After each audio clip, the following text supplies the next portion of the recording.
ये आकाशवाणी रायपुर है। प्रादेशिक समाचार बुलेटिन के साथ मैं दीप्ति चंद्रा।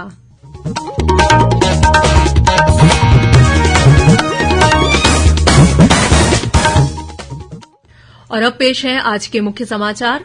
केंद्र सरकार ने सभी उपभोक्ताओं के लिए रसोई गैस सिलेंडर की कीमत में 200 रुपये की कमी करने की घोषणा की। उज्ज्वला योजना के लाभार्थियों को प्रति सिलेंडर 400 रुपये की सब्सिडी मिलेगी। मुख्यमंत्री ने आज चंपारण में राम वनगमन पर्यटन परिपथ के तहत करीब 3.5 करोड़ रुपए की लागत से बने निर्माण कार्यों का किया लोकार्पण। अंबिकापुर के स्वामी आत्मानंद शासकीय अंग्रेजी माध्यम स्कूल के प्राचार्य डॉ ब्रजेश पांडे को मिलेगा राष्ट्रीय शिक्षक सम्मान। और मतदाता सूची में नाम जुड़वाने के लिए 2 और 3 सितंबर को प्रदेश के सभी मतदान केंद्रों में विशेष शिविर लगाए जाएंगे।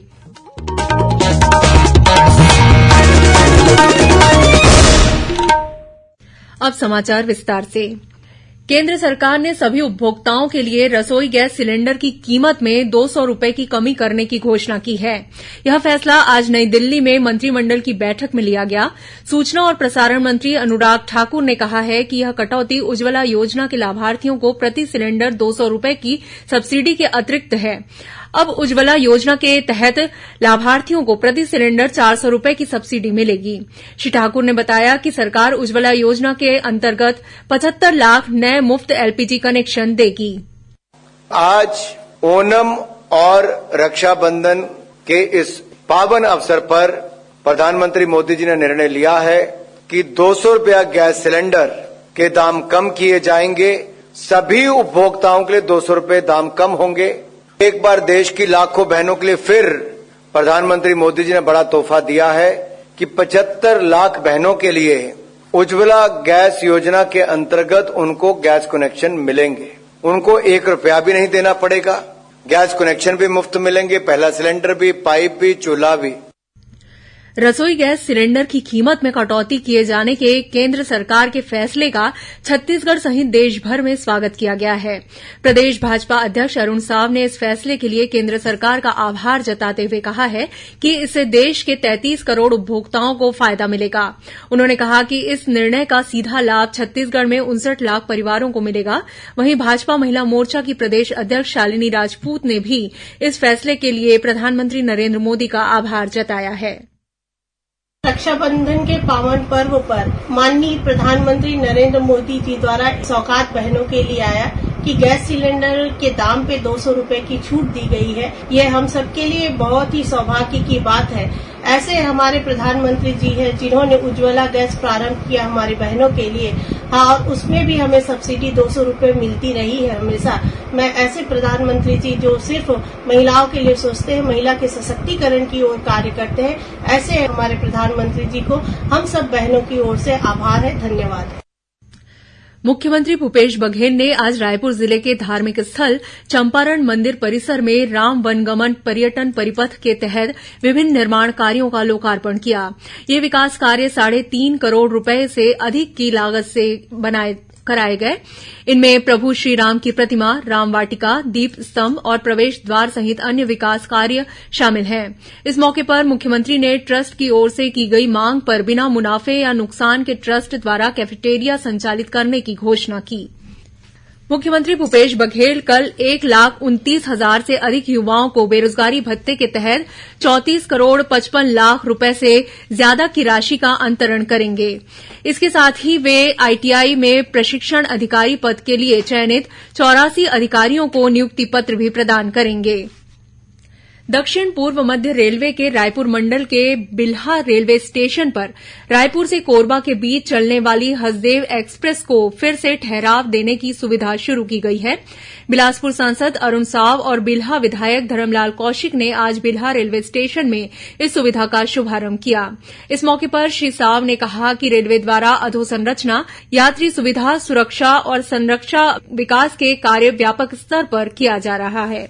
प्रदेश में आगामी विधानसभा चुनाव शांतिपूर्ण और सुचारू रूप से संपन्न कराने के उद्देश्य को लेकर कल छत्तीसगढ़ पुलिस की सीमावर्ती राज्य ओडिशा, झारखंड और मध्यप्रदेश के साथ अंतर्राज्यीय समन्वय बैठक हुई।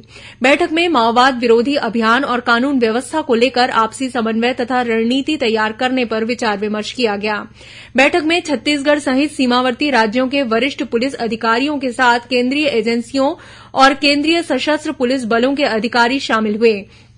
इस मौके पर सीमावर्ती राज्यों में स्थायी और मोबाइल चेकपोस्ट लगाने के संबंध में चर्चा की गई, ताकि चुनाव के दौरान माओवादी घटनाओं और नशीले पदार्थों का अवैध परिवहन पर रोक लगाई जा सके। मुख्यमंत्री भूपेश बघेल ने प्रधानमंत्री नरेंद्र मोदी को पत्र लिखकर अन्य पिछड़ा वर्गों के लिए अलग से कोड निर्धारित करते हुए राष्ट्रीय जनगणना करवाने का अनुरोध किया है। इसके अलावा मुख्यमंत्री ने प्रधानमंत्री से स्थानीय बेरोजगारों को रोजगार के अवसर उपलब्ध कराने के लिए एनएमडीसी का मुख्यालय हैदराबाद से जगदलपुर स्थानांतरित करने का आग्रह भी किया है। अंबिकापुर के ब्रह्मपारा स्थित स्वामी आत्मानंद शासकीय अंग्रेजी माध्यम स्कूल के प्राचार्य डॉक्टर ब्रिजेश पांडे का राष्ट्रीय शिक्षक सम्मान के लिए चयन हुआ है। राष्ट्रपति द्रौपदी मुर्मू शिक्षक दिवस के अवसर पर आगामी 5 सितंबर को नई दिल्ली में आयोजित समारोह में यह सम्मान प्रदान करेंगी। डॉक्टर पांडे की इस उपलब्धि पर मुख्यमंत्री भूपेश बघेल और स्कूल शिक्षा मंत्री रविन्द्र चौबे ने उन्हें अपनी शुभकामनाएं दी हैं। प्रादेशिक समाचार आप आकाशवाणी रायपुर से सुन रहे हैं और अब आगे बढ़ते हैं बाकी के समाचारों की ओर। आज राष्ट्रीय खेल दिवस है। यह दिन महान हॉकी खिलाड़ी मेजर ध्यानचंद की जयंती के अवसर पर मनाया जाता है। प्रधानमंत्री नरेंद्र मोदी ने इस अवसर पर सभी खिलाड़ियों को शुभकामनाएं दी हैं और मेजर ध्यानचंद को उनकी जयंती पर श्रद्धांजलि अर्पित की है। सोशल मीडिया पर अपने पोस्ट में उन्होंने कहा है कि देश को खिलाड़ियों के योगदान पर गर्व है। इधर छत्तीसगढ़ में भी राष्ट्रीय खेल दिवस के मौके पर विभिन्न कार्यक्रम आयोजित किए जा रहे हैं। मुख्यमंत्री भूपेश बघेल ने आज रायपुर स्थित अपने निवास कार्यालय में मेजर ध्यानचंद के छायाचित्र पर माल्यार्पण कर उन्हें नमन किया। वहीं जांजगीर में आज हॉकी खिलाड़ियों ने रैली निकाली, जो कचहरी चौक होती हुई बीटीआई चौक पहुंची, जहां खिलाड़ियों का सम्मान किया गया। इसी तरह रायगढ़ जिले के पुसौर ब्लॉक के गांव में बालिकाओं को खेलों के प्रति प्रोत्साहित करने के उद्देश्य से दौड़ का आयोजन किया गया। अदानी फाउंडेशन द्वारा सामाजिक सरोकार के तहत आयोजित इस दौड़ में 100 से अधिक बच्चे शामिल हुए। मतदाता सूची में नाम जुड़वाने के लिए 2 और 3 सितंबर को प्रदेश के सभी मतदान केंद्रों में विशेष शिविर का आयोजन किया जाएगा। इस शिविर के माध्यम से मतदाता परिचय पत्र में नाम या पता गलत दर्ज होने पर उनमें भी सुधार किया जाएगा। इसके अलावा लोगों के आधार नंबर को मतदाता परिचय पत्र से भी जोड़ा जाएगा। प्रदेश में मतदाता सूची के पुनरीक्षण कार्य 11 सितंबर तक चलेगा। वहीं 4 अक्टूबर को मतदाता सूची का अंतिम प्रकाशन होगा। इस बीच प्रदेश में मतदाता जागरूकता अभियान भी चलाया जा रहा है। इसी सिलसिले में सक्ती जिला प्रशासन ने स्वीप कार्यक्रम के तहत मैराथन दौड़ का आयोजन किया, जिसमें युवाओं के अलावा जिला प्रशासन के वरिष्ठ अधिकारी और कर्मचारी भी शामिल हुए।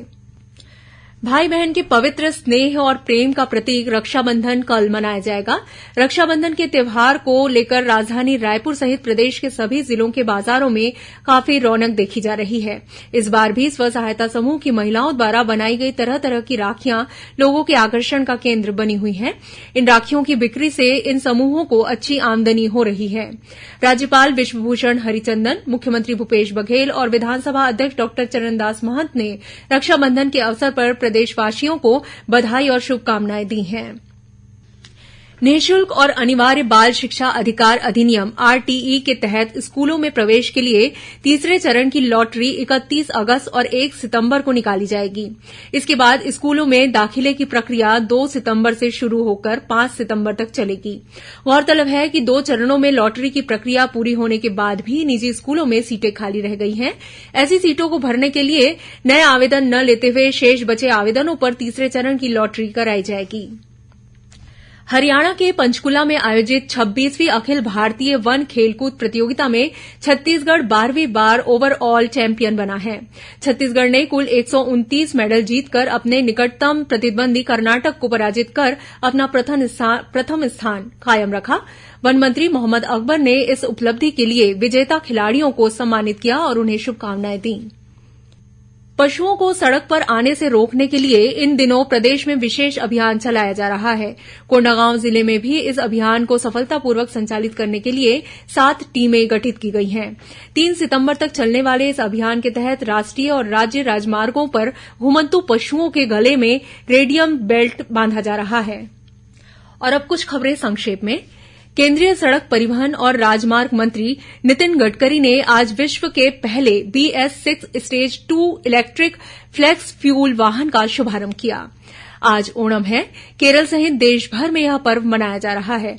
राष्ट्रपति द्रौपदी मुर्मू, उपराष्ट्रपति जगदीप धनखड़ और प्रधानमंत्री नरेंद्र मोदी ने तिरुओणम के अवसर पर सभी नागरिकों, विशेषकर केरल के लोगों को शुभकामनाएं दी हैं। मुख्यमंत्री भूपेश बघेल के OSD आशीष वर्मा के घर में छापे के दौरान ईडी के अधिकारियों के साथ धक्का मुक्की और वाहनों में तोड़फोड़ के मामले में भिलाई पुलिस ने अज्ञात प्रदर्शनकारियों के खिलाफ मामला दर्ज किया है। राज्य के स्कूलों में मनाए जा रहे संस्कृत सप्ताह के तहत आज गरियाबंद जिले के छुरा स्थित स्वामी आत्मानंद उत्कृष्ट अंग्रेजी माध्यम स्कूल में संस्कृत में विभिन्न कार्यक्रमों की प्रस्तुति दी गई।